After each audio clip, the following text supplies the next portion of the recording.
Oi, gente, bom dia ou boa tarde, como vocês estão? Acho que é boa tarde, né? Que nós temos aula essa semana. Vamos para mais uma aula. E essa aula eu decidi voltar, retornar a conteúdos que nós já vimos. Eu vi o desenvolvimento de vocês nas provas, no bloco, no simulado. Então, assim, eu estou muito preocupada mesmo. Não sei o que está acontecendo, porque o nono ano nunca tinha dado resultados tão baixos, né? Então, isso me gera muita preocupação. Então, na aula de hoje, eu vou reexplicar, vou explicar novamente, procurar outras maneiras de explicar para que vocês possam compreender esses conteúdos, tá?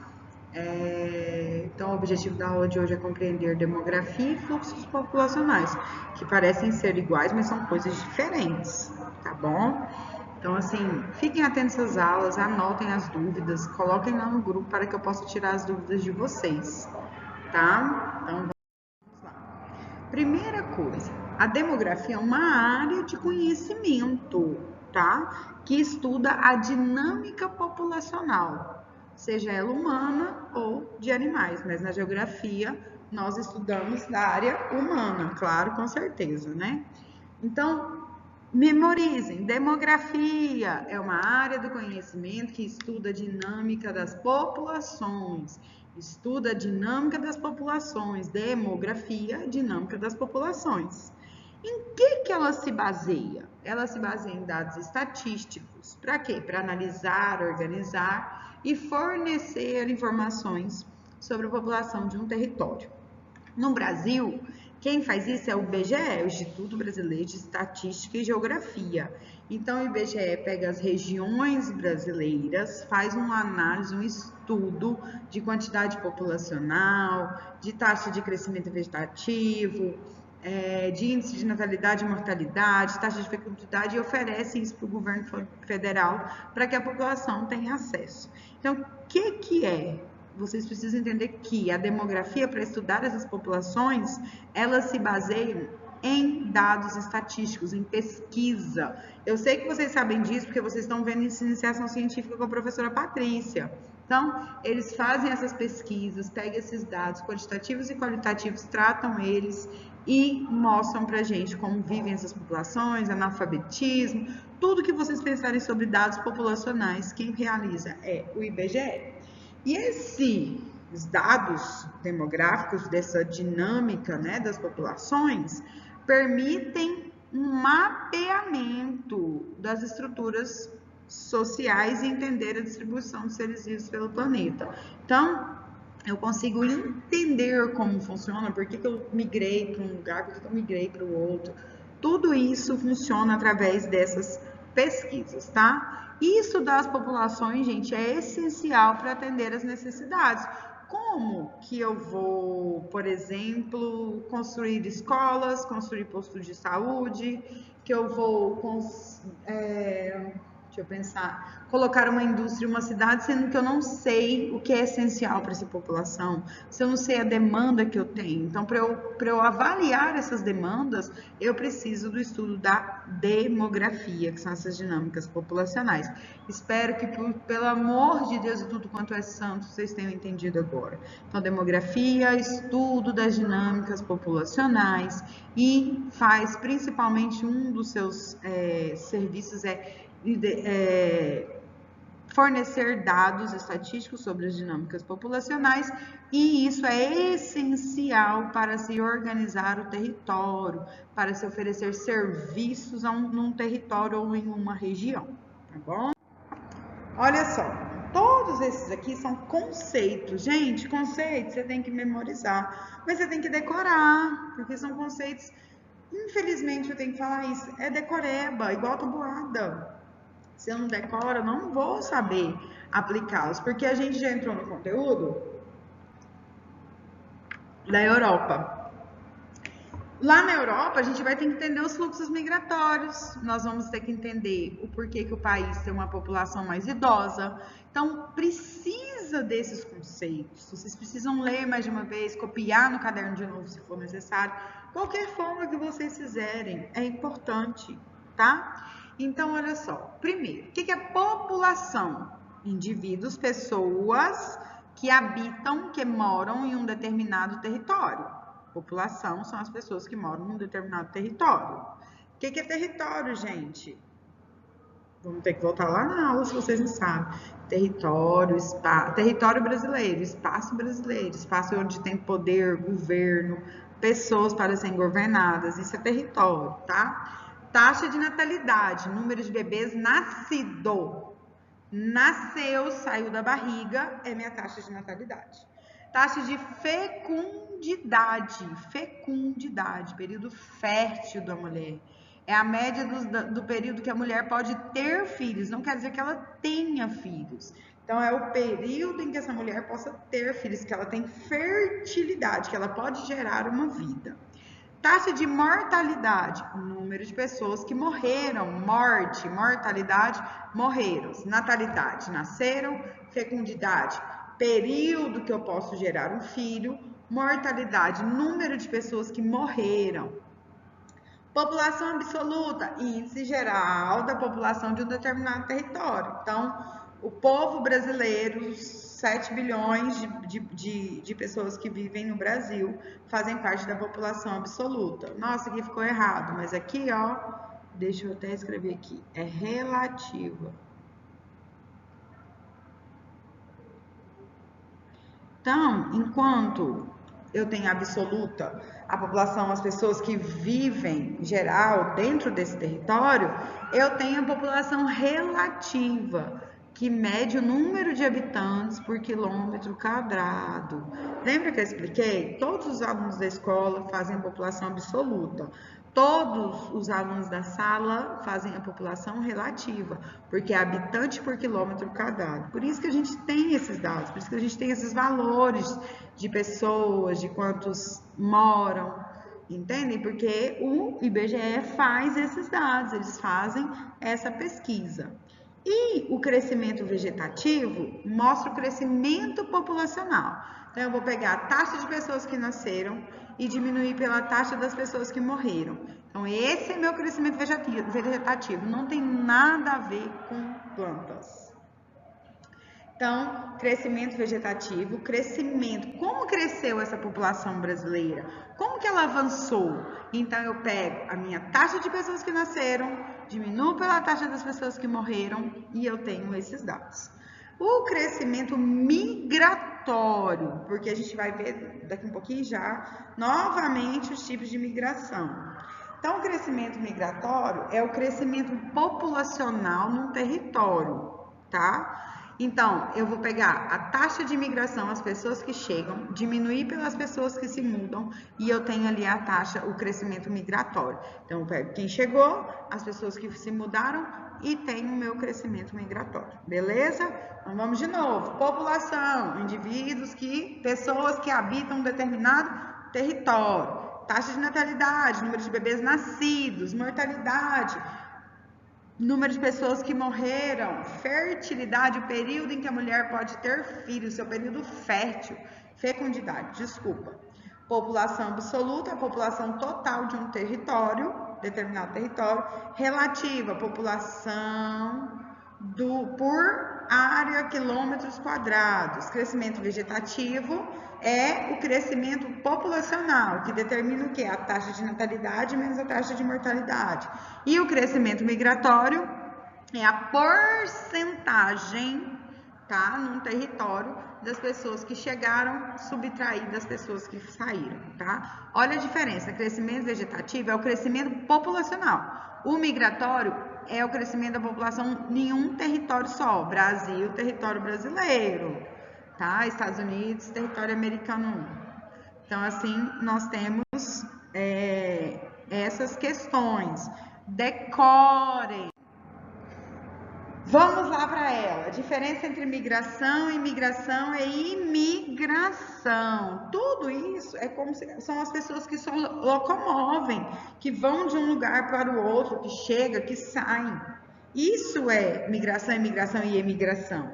Migrar, quando a pessoa se vai de um lugar para o outro. Não importa se ele vai sair ou se ele vai chegar. Então, se eu vou para Goiânia, eu estou migrando. Se eu venho de Goiânia para Anápolis, eu também estou migrando, tá? Então, quando eu vou de um lugar para o outro, hoje eu vou migrar lá para o setor central. Eu estou migrando para esse local, tá? Emigração. Quem sai do seu local de origem para buscar melhores condições de vida ou suas próprias necessidades, seja por estudo. Eu sou uma emigrante em Anápolis.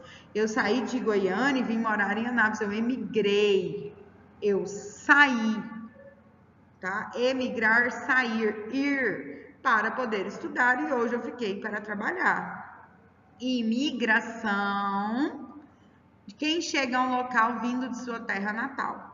Entendeu? Então, emigrar, eu saio da minha cidade natal ou de qualquer lugar e vou para outro, e imigração eu chego. Aqui, ó, eu faço crescimento de migração, crescimento migratório. Eu pego essa taxa de quem saiu, diminuo pela taxa de quem chegou e eu tenho ali esses dados, tá bom? Então, migração, movimentar-se de um lugar para o outro. Emigração, sai do seu local de origem para outro lugar, e imigração, você chega, tá? Emigração sai, imigração chega, emigração sai, imigração chega. Migração, deslocamento, qualquer deslocamento, movimentar-se de um lugar para o outro é migração. Beleza? Espero que sim, gente. Então tá. Fluxos migratórios. Isso aqui também passou, ó. Fluxos migratórios. Então, entra dentro de migração, porque é o deslocamento das pessoas. E cada desses deslocamentos tem uma nomenclatura. Tem um nome. Então, todos os deslocamentos que acontecem de um lugar para o outro, seja numa escala espacial ou temporal, um período pequeno de tempo ou maior, ou seja, por anos ou por a vida toda, fazem parte desses fluxos migratórios, tá? E são muito mais parte do nosso dia a dia do que parece ser. Todos os dias eu migro de um lugar para o outro, tá bom? Então, olha lá, quais são esses tipos de migração? Então, a gente viu até então demografia, que é o estudo das populações, a movimentação das populações. Os conceitos demográficos, agora eu entro em fluxos migratórios, fluxo mesmo. Ó, segue o fluxo, vamos seguir o fluxo, olha o fluxo, olha o fluxo. É bem isso mesmo, tá? Então, ela tem vários critérios. Por que, professora? Por que não podia ser só migração? Também queria saber, porque tudo não puder ser mais fácil. Mas o que acontece? Elas nos auxiliam na elaboração e análise, principalmente por causa dos conceitos, por causa da demografia. Tá? A gente tem que entender por que as pessoas estão indo embora de um determinado local, e a gente também precisa entender por que outras pessoas estão chegando a esse local ou se deslocando no decorrer do dia ou nos meses entre uns locais e outros, tá bom? Primeira, espontânea ou voluntária. Espontâneo é vou. Por exemplo, hoje eu acordei e falei, eu vou migrar para o Rio de Janeiro, morar lá no Retiro dos Artistas. Então, eu vou migrar. Foi espontâneo, foi da minha vontade, foi voluntário, não foi forçado. Olha o tanto que os nomes são intuitivos. Ao contrário da forçada, que denomina-se refúgio. Os fatores externos. Quando eu sou forçada a sair de um lugar. Exemplos, africanos, no período de colonização do Brasil, eles foram forçados, eles foram obrigados a sair do continente africano para vir trabalhar no Brasil, em outras regiões na Europa. Então, assim, e na América e tudo. Então, nós temos ali, ó, quando você tem uma migração forçada. Aí nós temos questões políticas, sociais, desastres naturais e climáticos. O vulcão está em erupção. As pessoas continuam na cidade, lá no continente africano, esqueci o nome. Continuam lá? Não, eles precisaram migrar para outra porque eu tenho um desastre, um fenômeno ambiental, natural, que me obrigou, que me forçou a sair dali. Próxima. Até aí, espero que tudo bem. Se não tiver, vocês vão assistir essa aula de novo. Migração externa ou internacional, quando eu desloco entre países, que também é o quê? Imigração. Quando eu vou de um país para outro, eu estou imigrando, eu estou indo, entendeu? Mas para quem está lá, eu estou chegando. Então, quando eu falo migração externa ou internacional, é deslocamento entre países. Quando eu vou de um país para outro, quando eu chego de um país para outro.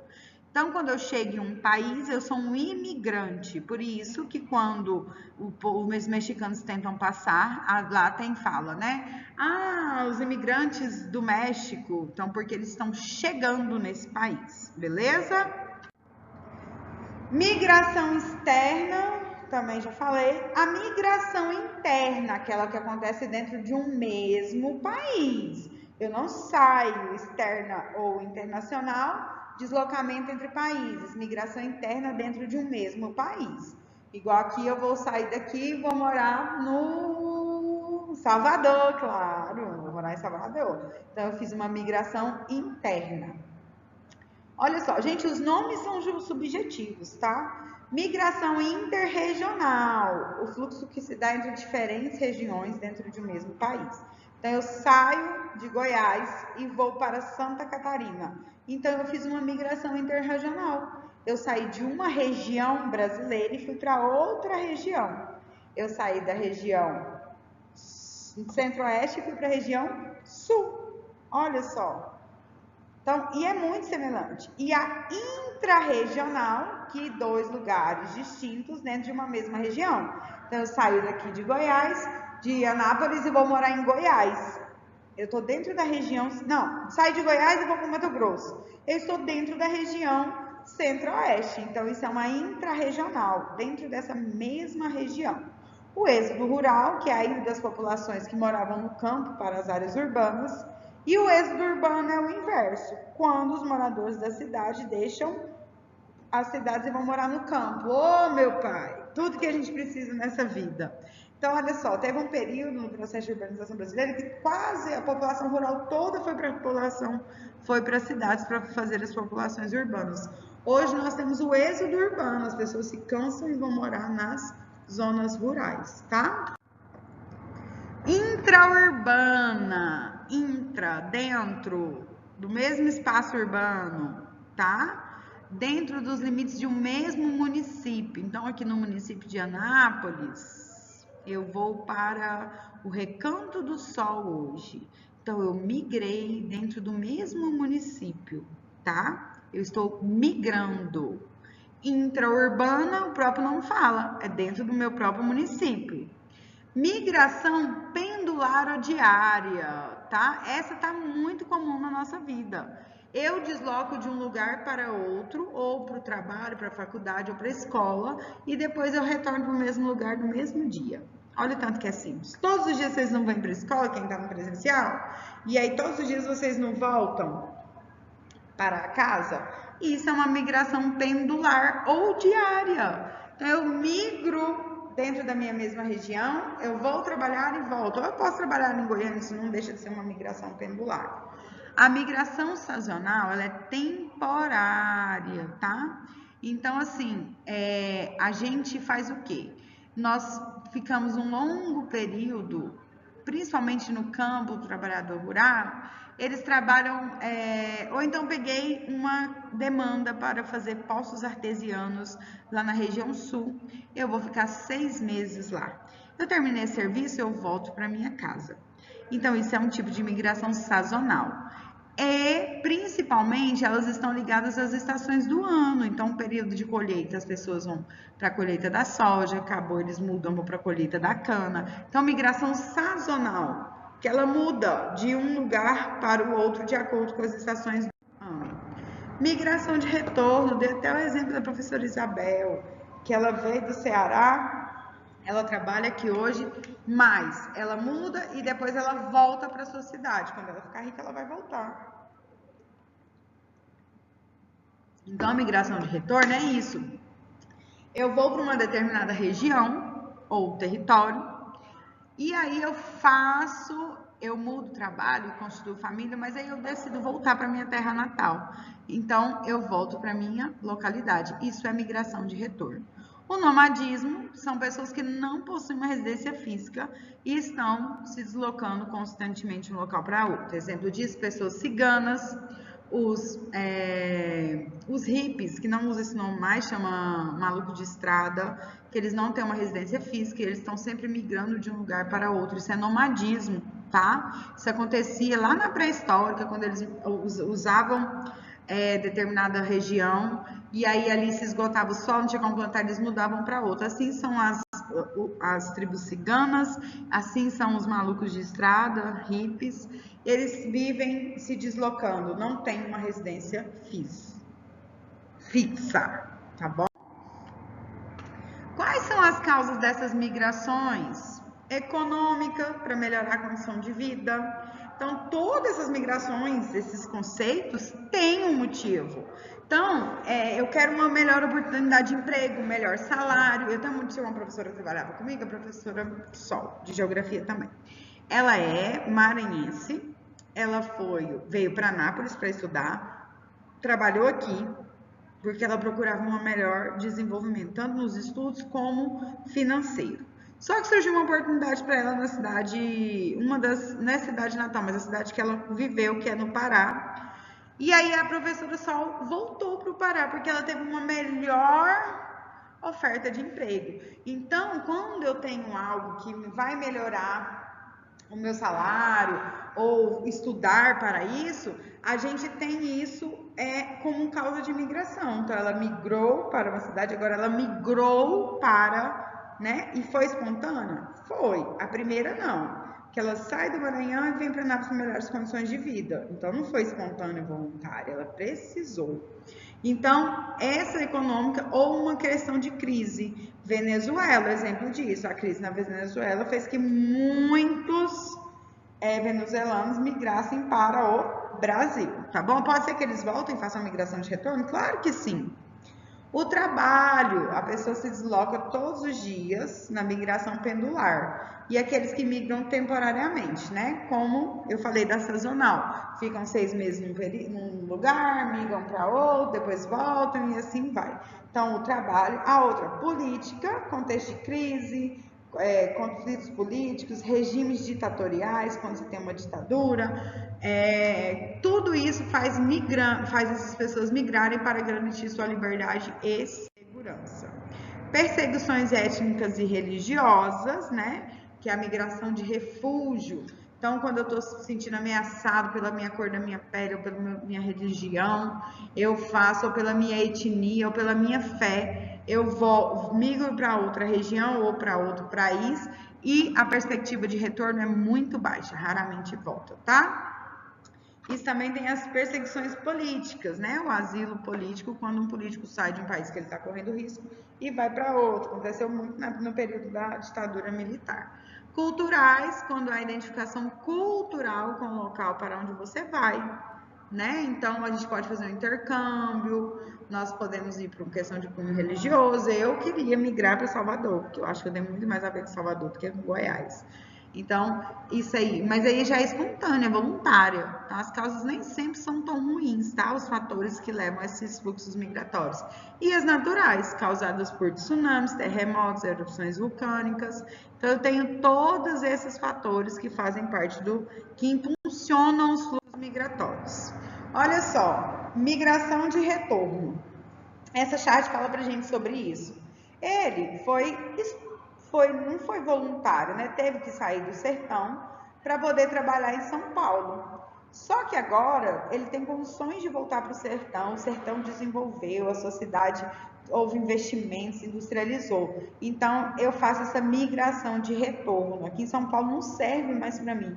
Então eu vou voltar para o meu sertão, tá bom? Isso quer dizer, vamos voltar para o Piauí, migração de retorno. Quando vocês se deparam com mapas assim, cheio dessas setinhas, cheio dessas linhas, olhem só. Ainda mais agora a gente vai estudar continente europeu, vocês têm que saber isso aqui de cor salteado. Por quê? Aqui são os fluxos migratórios, estão vendo? As pessoas que saíram da América anglo-saxônica e foram para o continente asiático, as pessoas que saem do Brasil vão para a Argentina, da Argentina para Portugal, da África para a Europa. Então aqui, ó, cada setinha desse a gente tem, olha a legenda do meu mapa, principais regiões de destino de imigrantes, onde os imigrantes chegam, tá? Esses de verde são onde chegam. Principais regiões de saída. Então, os amarelinhos são onde as pessoas mais saem para buscar outras regiões, tá? Então, é assim que a gente analisa o mapa de fluxos migratórios. Olhem esse mapinha aqui, desses 3 mapas, são períodos, décadas diferentes, décadas, 10 anos. Eu tenho aqui, ó, de década de 50, 60, processo de industrialização e urbanização brasileira, as pessoas saindo muito do Nordeste, indo para o Sudeste e para o Sul. Aí da década de 70, década de 60, 70, eu tenho esses fluxos migratórios saindo do Nordeste para o Sudeste, do Sul indo para a região Norte e do Nordeste para a região Norte e Centro-Oeste. E da década de 70 a 60 eu já tenho aqui, ó, as pessoas saindo no Nordeste e quem estava no Sudeste indo para o Norte e para o Centro-Oeste. Então, cada linha dessa me mostra esses fluxos. Então, é isso que vocês precisam entender, porque eu estudo população. Dentro da população tem que entender os conceitos que constituem a população mundial, tanto de animais como de pessoas, mas a gente estuda pessoas na geografia. Esses fluxos migratórios, por que ele vai? Por que ele fica? Por que é sazonal? Por que é de retorno? Tá bom? Então, a aula de hoje é sobre isso. Se você não entendeu, assista de novo. Porque, assim, vocês precisam saber disso mesmo, tá? Precisam saber, porque, assim, senão a gente não vai conseguir estudar o continente europeu. Tem muito de demografia, tem muito fluxos migratórios, tá? Por isso que eu voltei nessa aula, expliquei novamente, para que vocês possam aprender. Qualquer dúvida eu estou à disposição. Não esqueça de deixar seu like, me comentar seu nome no vídeo e na lista de frequência, tá bom? Um beijo, nono ano. Estudem, estudem.